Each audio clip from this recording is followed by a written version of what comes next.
Point important, je ne suis pas une experte IT de manière absolue, même si j'ai participé à beaucoup de projets de digitalisation. Vraiment, l'approche que je veux donner à la cybersécurité par rapport à ce qu'on va voir ensemble, c'est l'impact que cela a sur l'organisation et en particulier sur les ressources humaines. Parce qu'il y a le risque technique, mais il y a aussi les personnes et les ressources.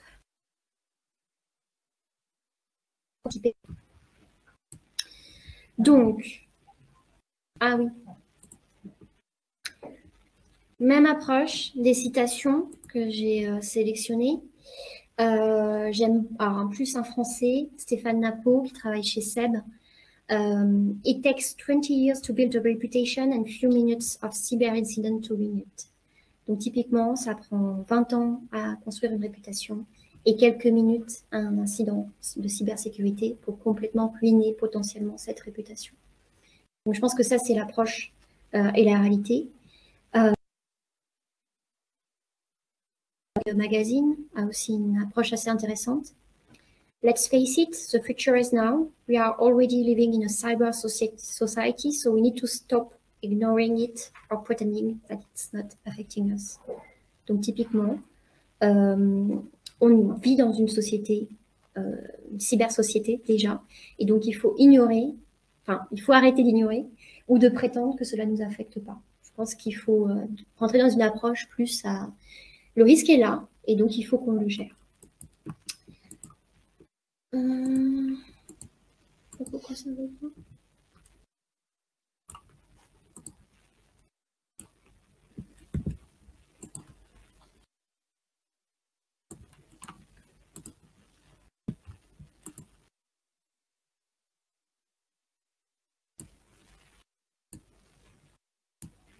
Ok. La définition, je pense que je vous apprends rien, sachant dans quel domaine vous êtes, mais typiquement la cybersécurité, donc c'est les techniques et solutions de sécurité pour protéger la confidentialité, l'intégrité et la disponibilité des informations. Et cette protection doit couvrir tout le cycle de vie des données, de leur génération à leur traitement, à leur transfert, stockage et élimination. J'aime beaucoup le concept de cyber-résilience, donc j'ai décidé de le mettre un peu en exergue et ça rejoint les citations qu'on a vues tout à l'heure. Ici, plutôt que d'avoir peur ou d'ignorer le risque, c'est la capacité de se préparer pour une cyberattaque, de pouvoir y répondre et de pouvoir en limiter l'impact. La question, c'est pas si vous allez avoir une cyberattaque, c'est quand et dans quelle mesure et comment, à quel niveau. Donc, pour le coup, c'est pour moi l'un des risques les plus, en termes de potentialité, pour une organisation, c'est le risque le plus important et qui doit absolument ne pas être mis de côté.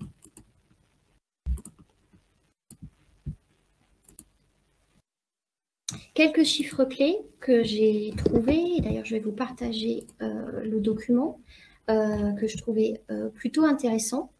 C'est une survey de février 2022 de BlackFog. Ici, vous voyez les données sur les attaques de rançon. Alors, pourquoi j'ai décidé de mettre en exergue les ransomware? Parce que j'ai des clients qui sont venus vers moi sur ce sujet il n'y a pas longtemps.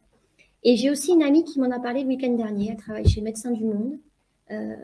Et ils sont en situation de ransomware. Donc, pour février 2022, ce qui est quand même plutôt récent, ils ont enregistré à peu près 28 attaques de rançon, sachant que 83% des attaques arrivent à exfiltrer les données. Et par rapport à cette survey, la moyenne du montant de la rançon qui est demandée est à 322 000 $. Alors après, c'est une approche très US, même si la survey, l'enquête, inclut l'analyse de situation hors US. Mais ça donne l'ampleur du, comment dire, blackmail. Moi, c'est 28 ransomware pour une entreprise, pas pour au niveau d'un pays. Alors ça, c'est les données BlackFog. C'est ceux qu'ils ont pu récupérer en termes de données.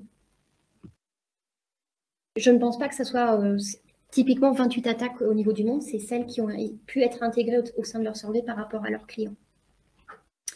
Mais ce qui était important, et c'est pour ça que je l'ai sorti, c'est que je trouvais important de pouvoir voir les pays cibles. Comme vous voyez, c'est très US, donc on a 47% pour les US, mais malgré tout, on a le Canada, la France, les UK. Donc l'Europe est quand même extrêmement ciblée. Et aussi, ce que je trouvais assez intéressant, c'est l'origine, ici exfiltration country, l'origine des attaques. Donc Russie, 17% par rapport à l'analyse qui a été faite pour ces 28 cas. Chine, 18%. Ukraine, 1%. Iran, 1%. Et rest of the world, 63%. Donc typiquement, la Russie, effectivement, déjà avait la tendance de faire beaucoup cette pratique de rançon.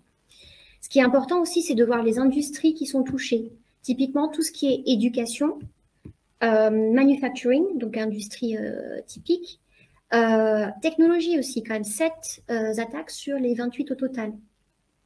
Donc je pense qu'il faut faire extrêmement attention par rapport à ça et c'est quand même assez intéressant. Le truc aussi que j'ai pu remarquer, c'est qu'auparavant, c'était surtout les grosses sociétés qui étaient ciblées.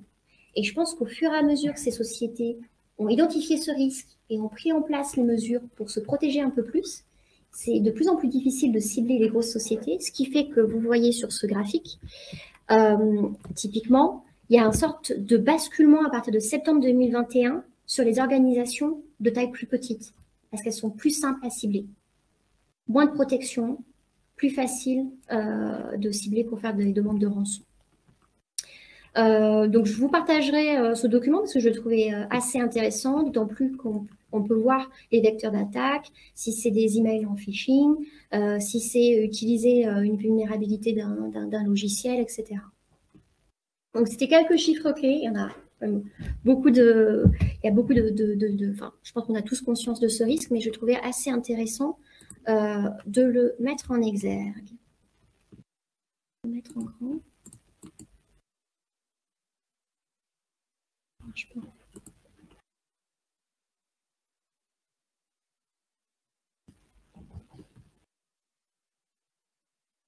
Ensuite, impact sur les organisations.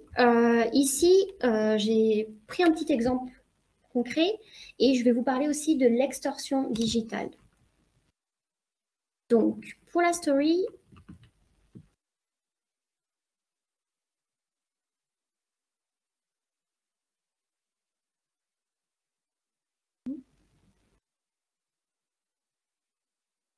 donc, qu'est-ce qu'une cyberattaque dans une organisation? L'exemple que j'ai voulu mettre en œuvre, parce que je l'ai lu avec un client, c'est lors du process de onboarding. Onboarding, qu'est-ce que je signifie par là? Quand une personne joint une organisation à un poste stratégique de haut niveau. Donc ici, typiquement, c'est l'histoire d'un assistant administratif d'une PME, PMI, environ 75 salariés, qui reçoit un email d'un nouveau membre du board qui lui demande si son adresse email dans le système peut être changée. Ici, l'assistant administratif jongle un peu avec tout et n'importe quoi, on va dire multitasking, et notamment les RH, et il a accès au répertoire de la société. Donc, il a été très, très simple pour lui de faire le changement dans le répertoire avec cette nouvelle adresse email. Et désormais, tous les emails destinés à ce membre du board ont été transités sur cette nouvelle adresse email. Environ 3 semaines plus tard, le membre du board appelle l'assistant administratif lui demandant pourquoi il ne recevait pas de communication. Après avoir checké l'adresse email précisée dans le système, le membre du board est très, très surpris. En effet, la société semble avoir une mauvaise adresse email et il demande alors de revenir à l'adresse email initiale. L'assistant administratif et le CEO assimilent cette situation comme le résultat d'un surmenage et d'une difficulté d'organisation de la part du membre du board, surtout qui venait juste d'arriver au sein de l'organisation et qui n'arrivait pas à se rappeler les différentes demandes qu'il a pu éventuellement partager. Ils ne sont pas forcément allés beaucoup plus loin. Cependant, une semaine plus tard, l'assistant administratif mentionne cette situation au prestataire IT qui, par la suite, va transmettre cette situation à un professionnel de la cybersécurité afin d'investiguer s'il y avait plus que ce qu'il ne paraissait au premier abord. Et en effet, il s'avère que la société avait subi un piratage informatique et le membre du board n'avait jamais demandé ce changement d'adresse email. Donc, il s'agissait d'un cyberattaqueur, apparemment dans un coffee shop à 3000 km, qui s'est fait passer pour le membre du board en créant une adresse email qui paraissait similaire. Et là, alors, la difficulté, c'est qu'on se retrouve dans la situation de contrôle des dommages, c'est-à-dire de devoir tout reprendre et d'identifier qu'est-ce que le cyberattaqueur a pu faire. Est-ce qu'il a pu valider des virements? Souvent dans les PME, PMI, ce type de poste, ils peuvent valider des virements et des versements d'argent, des partages de données très très confidentiels, voire même stratégiques. Il y a une chose que je n'ai pas mentionnée dans la gestion des risques, c'est l'espionnage industriel. Je ne suis pas sûre qu'en Limousin, je pense qu'on n'a pas forcément beaucoup d'espionnage industriel. C'est un risque réel. C'est un risque réel, rien quand vous prenez le train et que vous travaillez sur votre PC et que la personne derrière peut voir ce que vous faites et que vous ne savez pas qui est derrière vous. C'est un risque réel quand vous voyagez, que vous êtes à l'hôtel, vous laissez votre PC. Et c'est un risque tellement réel que le gouvernement français, par exemple, je ne sais pas si vous connaissez le schéma des volontariats, les VIE, volontariat international en entreprise, pour préparer les jeunes quand ils vont travailler à l'étranger pour ce type d'organisation dans le cadre de contrats comme ça, il les prépare à avoir les réflexes pour l'espionnage industriel. Typiquement, pour moi, quand une société commence à avoir des personnes qui se déplacent à l'étranger pour faire des négociations commerciales, il faut avoir une formation basique à l'espionnage industriel et comment avoir les bons réflexes. Donc, si on revient à notre exemple de cyberattaque, typiquement, l'attaqueur a pu mettre la main sur l'ensemble des données et du fait que le mécanisme de réinitialisation du mot de passe utilisait une adresse email factice, cela crée un énorme risque. Donc, bien sûr, il faut résoudre le risque, mais aussi faire tout le travail de définition d'impact sur cette période et sur l'ensemble des choses qui ont pu être gérées entre guillemets par cette personne qui était dans un coffee shop à la place du membre du board.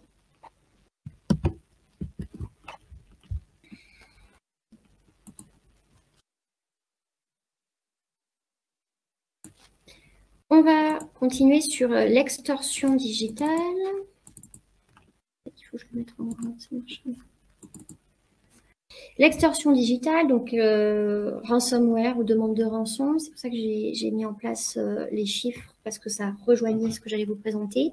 Elle est de plus en plus commune et publique, donc elle consiste généralement en un hacking des données avec éventuellement piratage complet des systèmes et surtout le kidnapping des données qui pourront ensuite être restituées uniquement contre paiement d'une rançon de quelques milliers d'euros à plusieurs millions.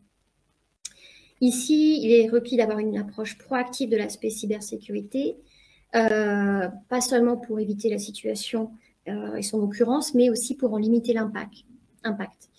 Il ne faut pas oublier également que les pirates peuvent avoir l'intelligence de cibler l'un de vos salariés, lui faire du chantage, l'isoler et l'amener à faire de l'extorsion digitale sans que vous n'en ayez connaissance. Récemment, j'ai un client qui m'a parlé d'un de ses salariés qui avait soumis du chantage pour une situation où, on va dire, il avait une maîtresse et donc il a subi du chantage de cette manière-là pour effectivement de la rançon.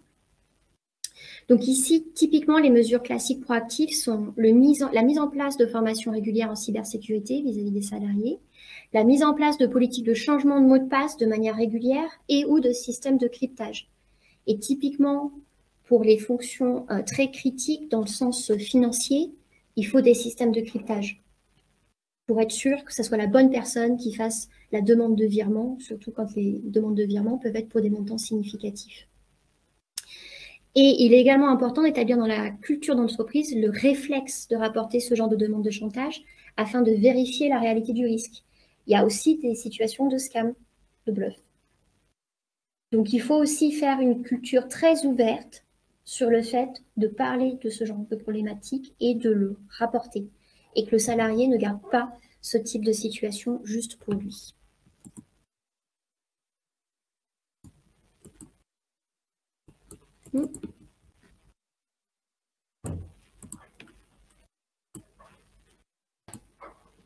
Les solutions.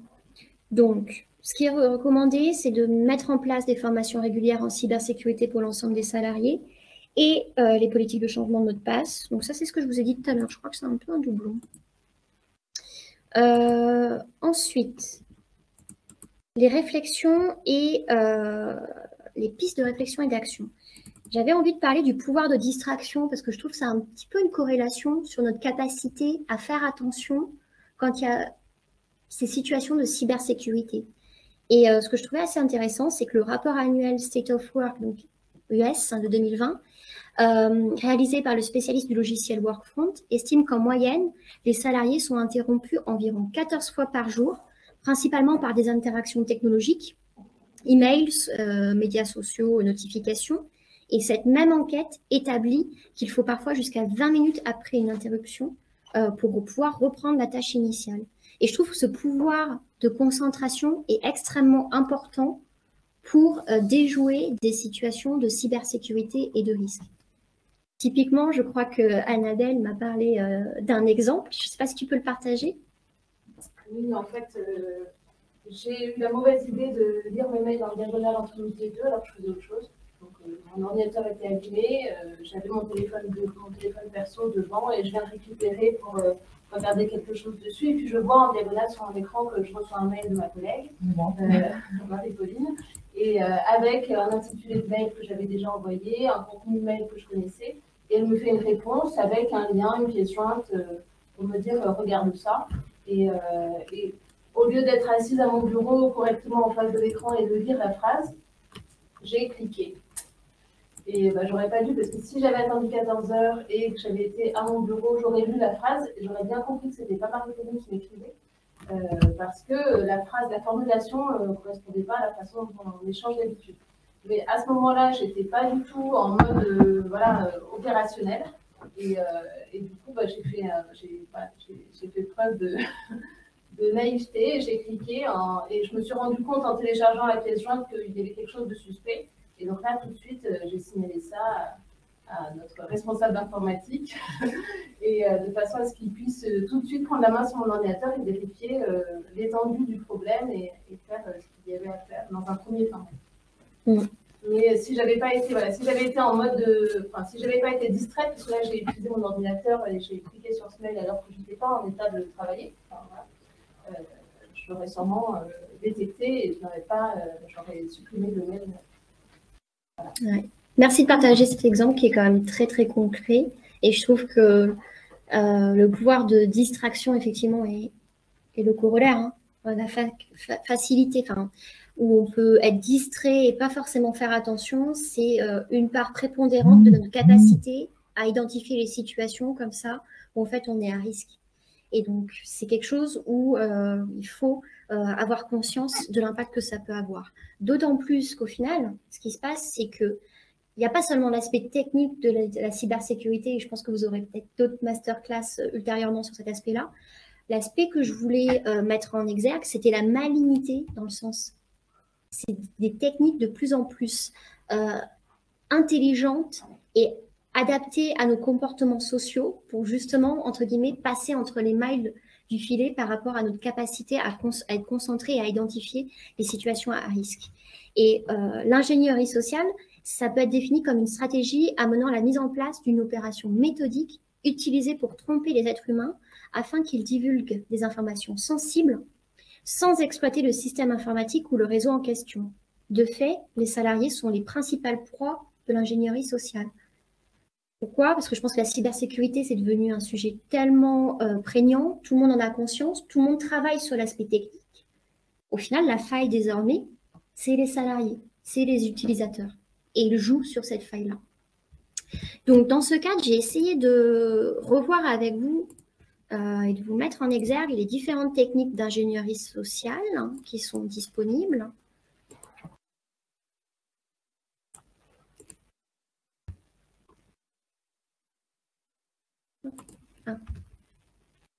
Donc, le hameçonnage, typiquement, je pense qu'on a tous eu cette situation.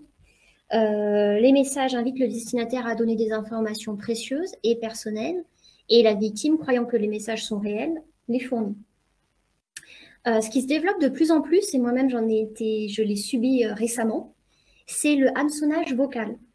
On vous appelle et on vous demande de donner des informations. Là, typiquement, on s'est fait passer pour ma mutuelle. Et en plus, ils ont pris le bon nom de ma mutuelle.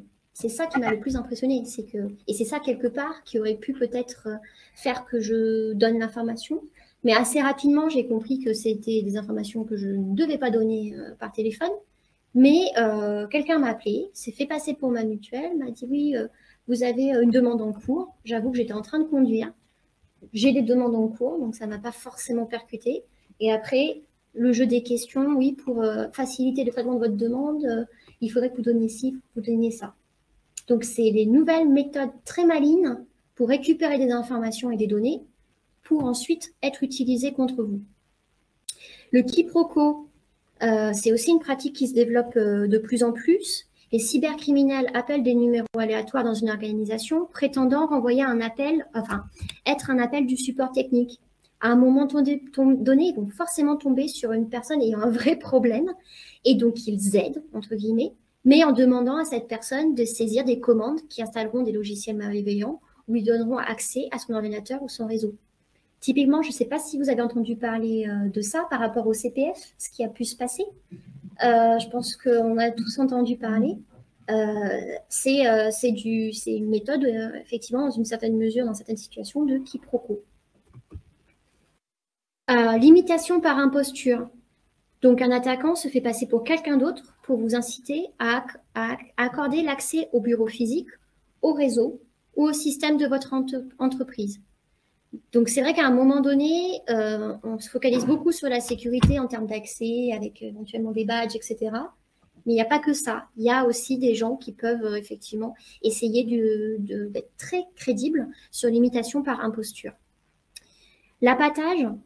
Donc, l'appâtage peut consister à laisser tomber quelque chose, une clé USB, un CD ou une autre forme de support portable, dans l'espoir que quelqu'un le récupère et le mette dans son ordinateur. Et typiquement, à ce moment-là, le risque est généré. Le shoulder surfing, alors j'ai pas trouvé de terme français, donc je l'ai traduit moi-même comme espionnage par-dessus l'épaule, mais c'est ce que je vous parlais tout à l'heure. C'est quelqu'un qui se met derrière vous à un guichet automatique ou effectivement éventuellement dans le train ou dans l'avion et qui regarde ce que vous faites. Ce qu'il faut faire attention, c'est que de plus en plus, ça peut être pratiqué à de longues distances grâce à des jumelles ou d'autres dispositifs d'amélioration de la vision ou même des drones, puisque les drones maintenant sont une nouvelle modalité par rapport à ça. Plus rare mais à mentionner, et je tenais à le mentionner, c'est la plongée dans les poubelles. Alors le terme est assez marrant, mais ça fait référence à l'acte de regarder dans les déchets d'autrui pour trouver des informations sensibles ou précieuses. Et typiquement, un attaquant pourrait obtenir des codes d'accès ou des mots de passe écrits sur des notes autocollantes, des documents sensibles qui auraient peut-être dû être déchiquetés, des calendriers, des listes téléphoniques, des organigrammes aussi par rapport à l'organisation et à la stratégie, ou des numéros de téléphone, ou des informations très très personnelles qui ensuite permettent de faire du chantage. Donc il faut faire vraiment attention par rapport à ça. Donc, c'était les méthodes d'ingénierie sociale que je voulais vous partager. Vous avez des questions par rapport à ça? Je pense qu'on a à peu près tout couvert.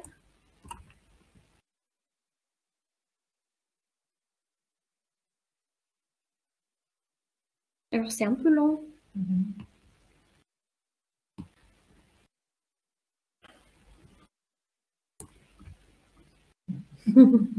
Ça vous laisse le temps de respirer. Je ne sais pas pourquoi. Bon, de toute façon, je crois que la partie suivante, je ne vais pas revenir sur Prési, je vais continuer sur ce que je voulais développer. C'était les pistes, la boîte à outils, les bonnes pratiques, les pistes d'action que vous pouvez envisager. Pour moi, le fait de pouvoir mettre en place et suggérer des systèmes de binôme et de partenariat. Typiquement, je trouve que des fois, avoir quelqu'un qui a un regard extérieur pour nous valider est-ce que tu penses que cet email, c'est du phishing ou pas, ça permet en fait de limiter le risque de manière très significative. Donc, je suis plutôt à encourager les salariés à échanger entre eux, à revoir les emails entre eux, éventuellement avec un partenaire dédié, ou même à écouter le message vocal ou prendre partie à l'interaction. Il y a aussi des fois des situations où on n'est pas sûr de qui on s'adresse. Et faire venir une personne tierce peut les déstabiliser ou les mettre moins en situation de confort sur le fait de faire quelque chose de délictueux. La mise en place de procédures et l'inclusion dans la culture d'entreprise par rapport à la cybersécurité, pour moi, c'est extrêmement important de le mettre dans la culture. Pourquoi? Parce que la culture, c'est quelque chose qui est relié à l'humain, bien sûr, mais c'est quelque chose qui est permanent. C'est-à-dire, quelles que soient les ressources au sein de l'entreprise, quand c'est dans la culture, ça perdure. Et typiquement, il est plus simple d'introduire une politique et des procédures et des bonnes pratiques qui, initialement, semblaient superflues que de les rendre applicables ultérieurement et en particulier en situation de contrôle des dommages. Un exemple concret, le transfert de l'ensemble des données d'une société vers un espace cloud sans que ces données n'aient été proprement classifiées et sécurisées. Donc, si on est dans une situation de contrôle des dommages, en général, de toute façon, on fait les choses plus dans la précipitation et ce n'est pas forcément l'idéal. De plus, il faut s'assurer la pérennité de ces bonnes pratiques dans le temps. Et donc, pour moi, ça doit faire partie de la stratégie RH, c'est-à-dire être inclus dans le process de onboarding quand on reçoit un salarié, quand on l'accueille, et mettre en place des formations régulières. Clarté et communication pour gérer la complexité. Je pense que c'est vraiment une des clés pour gérer un monde encore plus complexe. Ici, ce n'est pas forcément d'avoir un expert qui puisse complètement gérer l'aspect technique, mais plutôt la capacité de traduire des bonnes pratiques de cybersécurité en décisions managériales et qui génèrent des bonnes pratiques qui vont être mises en œuvre par tous les salariés au sein de l'organisation et surtout poussées par les managers. Il faut que les managers poussent pour que ça soit vraiment mis en place au quotidien. De plus, il ne faut pas oublier que de plus en plus, les attaques ciblent moins les systèmes ou les spécialistes de sécurité des organisations, mais les salariés en tant qu'individus. Donc, une communication claire, récurrente et transparente afin de permettre la remontée des problèmes et l'implication de chacun des acteurs est vraiment nécessaire. Alors, je vais vous parler de la CIA, ce n'est pas la CIA américaine. La CIA, ça reflète les 3 principes clés en matière de cybersécurité: confidentialité, intégrité, accessibilité. Donc, pour la confidentialité, c'est comment nous assurer que nous gardons nos informations sécurisées des regards indiscrets tiers à notre organisation. Et le corollaire du terme RH, c'est comment nous assurer que nos salariés ont accès à l'information dont ils ont besoin et uniquement l'information dont ils ont besoin. Ça, c'est l'étape sous-jacente. Typiquement, je pense qu'un exemple tout simple, un salarié qui ne fait pas partie du service RH n'a pas besoin d'avoir accès aux fichiers paye de l'ensemble de l'organisation. Ça nous paraît simple et évident. Mais, par exemple, on va dire quelqu'un qui a une responsabilité commerciale avec un scope défini sur la France, il n'aura pas forcément besoin d'avoir accès à l'activité commerciale sur l'Allemagne. Il faut lui laisser l'accès uniquement sur la France. Comme ça, s'il y a un risque vis-à-vis de cette personne d'attaque de cybersécurité, le risque sera que sur. Donc, la définition de l'accès de l'information est quelque chose d'assez important. Mais il ne faut pas non plus mettre le salarié en situation de difficulté par rapport à l'accès de l'information. Et je pense qu'il faut aussi savoir garder une certaine balance pour garantir quand même une certaine transparence. L'intégrité, donc là, la question, c'est comment nous assurer que l'information est protégée de toute manipulation, modification accidentelle ou malveillante. Et donc, pour les salariés, cela signifie comment nous assurer qu'ils ont accès à l'information s'ils en ont besoin, mais qui ne peuvent la modifier que si absolument nécessaire. Imaginons quelqu'un arrive à prendre la place de manière fictive d'un salarié, le fait qu'il puisse modifier certaines informations peut être très très critique à un moment donné. Surtout tant que l'attaque, on va dire le risque, n'est pas forcément identifié. Et l'accessibilité, bien sûr, aucun système d'information n'est utile s'il n'est pas accessible. Donc les problématiques de cette pratique, c'est que l'accessibilité a été simple à mettre en place, principalement grâce au cloud computing. Mais ce que les entreprises ont le plus de mal à gérer, c'est concilier confidentialité et intégrité. Et la CIA se mesure principalement par la gestion des accès, la classification des données qui doivent être liées à la gestion des RH. J'entends, c'est ce qu'on ça définit le scope d'informations auquel il doit avoir accès et les accès qui doivent lui être donnés. Et ça passe principalement par la définition de poste, qui ne définit pas forcément le scope de responsabilité, mais effectivement le scope d'accès aux informations. Je voulais parler également de Shadow IT. Le Shadow IT, ça se passe en particulier dans les petites entreprises. C'est les ensembles d'usages informatiques qui échappent au contrôle du responsable de la sécurité de l'entreprise, avec une sorte de développement d'informatique parallèle qui comprend différentes formes d'activités liées aux technologies de l'information. C'est-à-dire télécharger un logiciel qu'on considère sympa pour faire ses présentations, mais qui au final considère un risque. Beaucoup de sociétés mettent en place une sorte de plateforme avec les logiciels où le salarié est autorisé à télécharger et à utiliser pour limiter ce risque. Donc ça, c'est vraiment l'approche limitée, on va dire, effectivement, le fait de télécharger des choses externes à l'entreprise et qui ne sont pas validées et qui peuvent être risquées. Anticiper la par rapport avec ce qu'on a discuté auparavant sur la gestion de crise, mais plus sur l'aspect cybersécurité ici.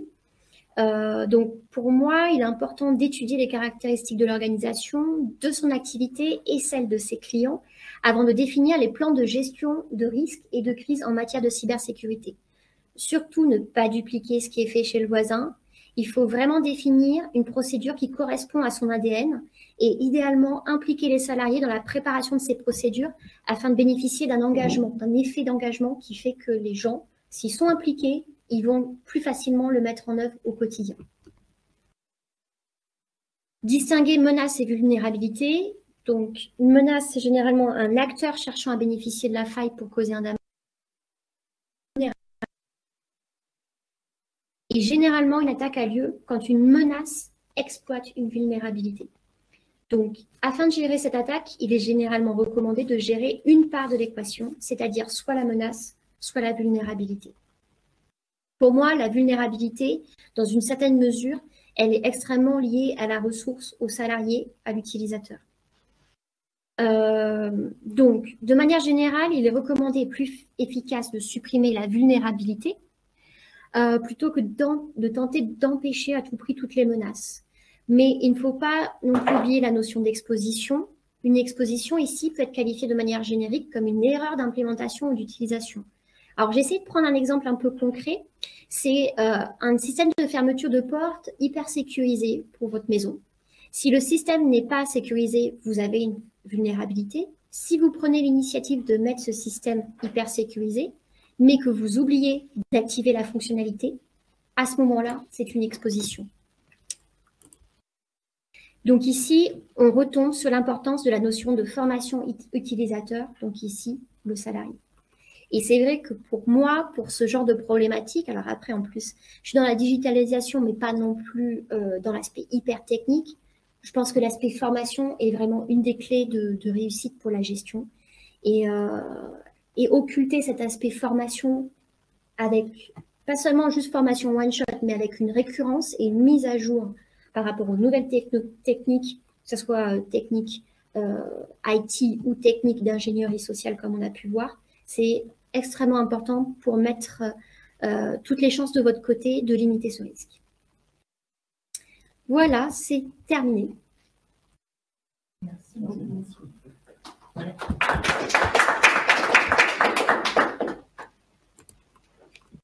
Est-ce qu'il y a des questions?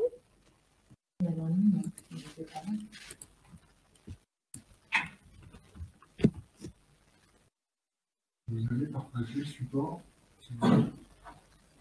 Tous les supports. ce soir? Dès demain. Dès demain.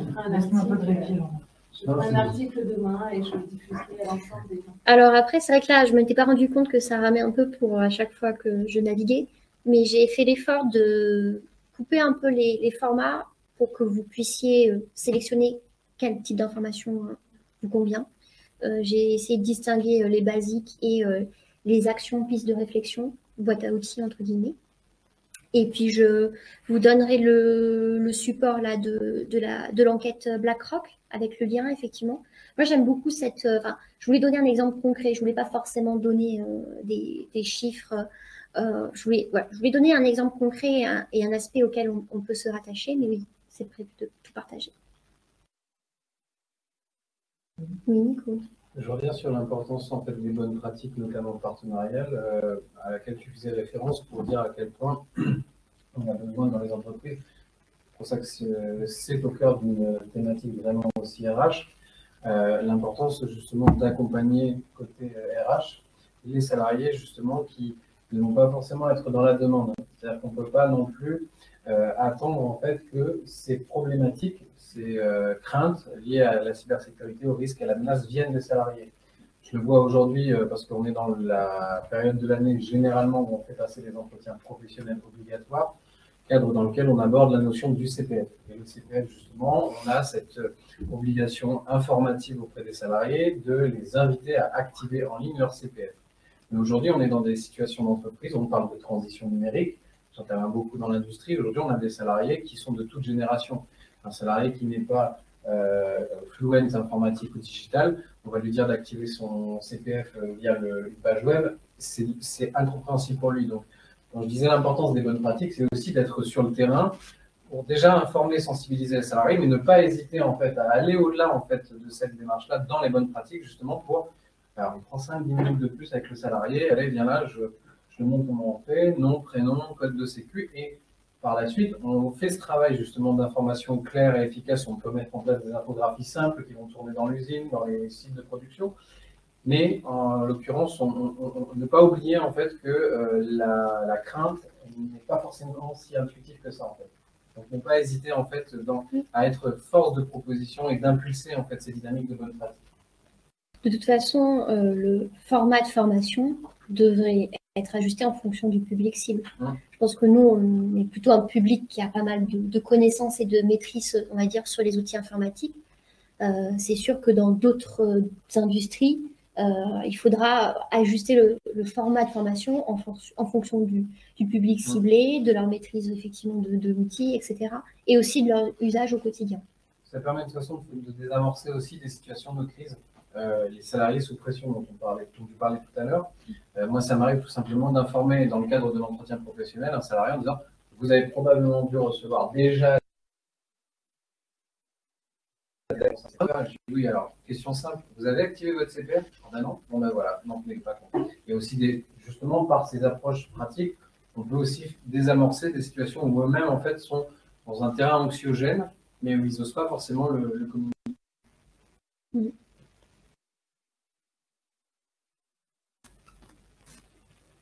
Une question. Par exemple, concrètement, pour une entreprise qui, supposons, est dans le bâtiment, qui n'a pas forcément d'équipe informatique et tout ça, comment est-ce qu'elle peut faire pour mettre en place quelles sont les différentes étapes pour mettre en place cette sécurité informatique? On peut envisager l'externalisation et prendre un prestataire dédié et ayant les compétences pour gérer ce type de risque. Oui, c'est ce que je recommanderais. Après, si c'est dans le bâtiment et on va dire qu'ils sont sur les chantiers au quotidien et qu'ils n'ont pas d'adresse email professionnelle, je pense que le risque est cantonné principalement aux fonctions support, comptabilité, ressources humaines, finances. Et là, effectivement, il y a des possibilités d'externalisation.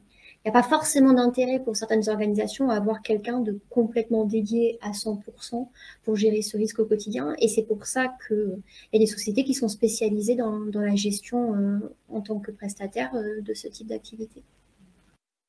Après, il y a aussi beaucoup le développement de tout ce qui est en freelance. Mais ce n'est pas forcément la même sécurité de service, entre guillemets, que de prendre un prestataire qui a pignon sur rue, qui a d'autres clients et qui a aussi peut-être des outils plus pertinents que quelqu'un qui est individuel. Après, je nie pas la compétence de certains freelanceurs, hein, mais ça dépend, il faut faire une analyse en fait. Après, ce que L'approche aussi que j'ai prise, c'est que je sais que dans les PME, PMI, par exemple, alors c'est vrai que là, ça peut paraître peut-être un peu décalé de dire c'est les RH, c'est les RH. Je pense que dans les PME, PMI, les RH sont extrêmement cantonnés aux aspects administratifs, faire les contrats, recruter les gens, gérer la paye et pas plus. Mais en fait, le problème, c'est qu'il n'y a pas que cet aspect administratif, il y a l'aspect stratégique. Et il faut, à un moment donné, que les responsables des ressources humaines puissent rentrer dans cet aspect stratégique.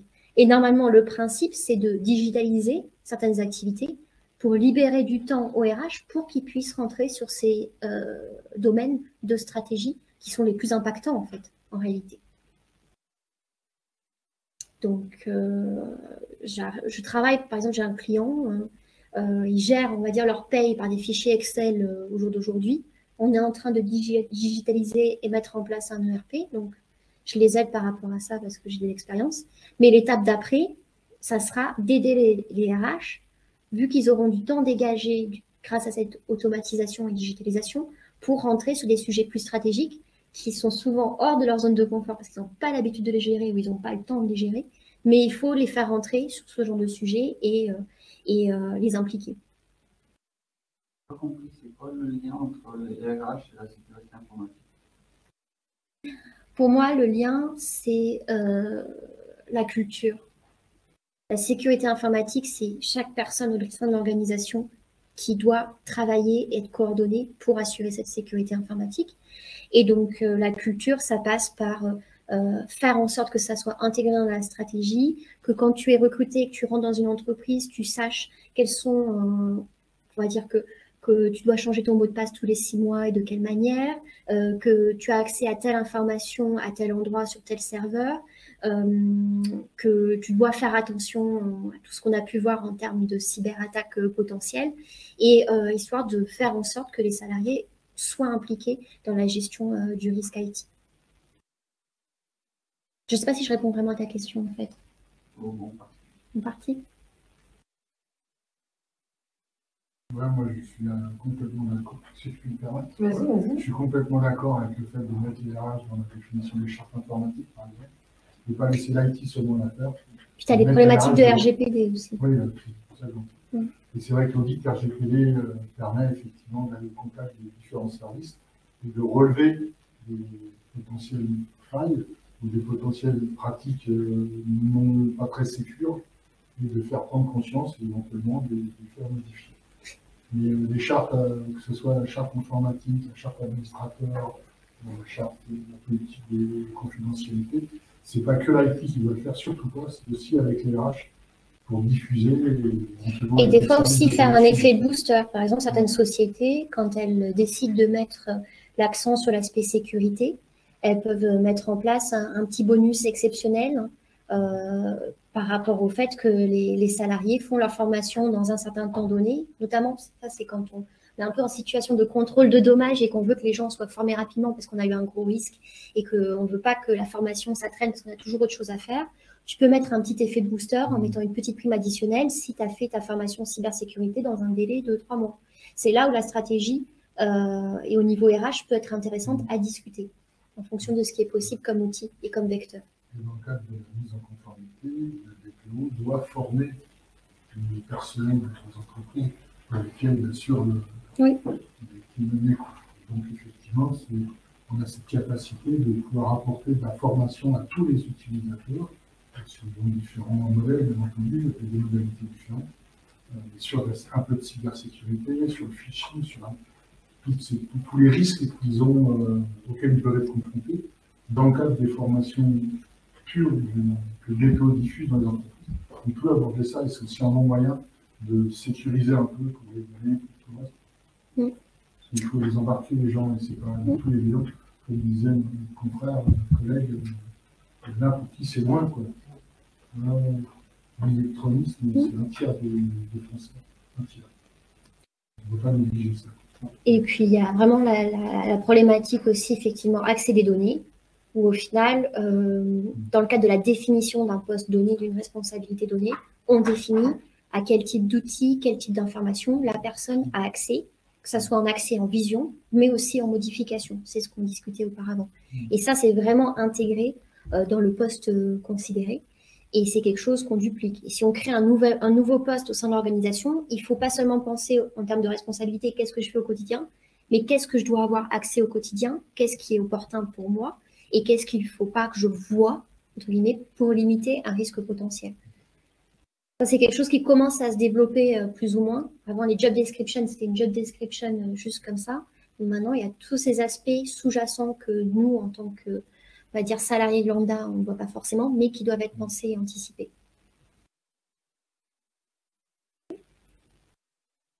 Bon. Merci beaucoup, Marie. De rien. Ça a été un plaisir. De toute façon, les échanges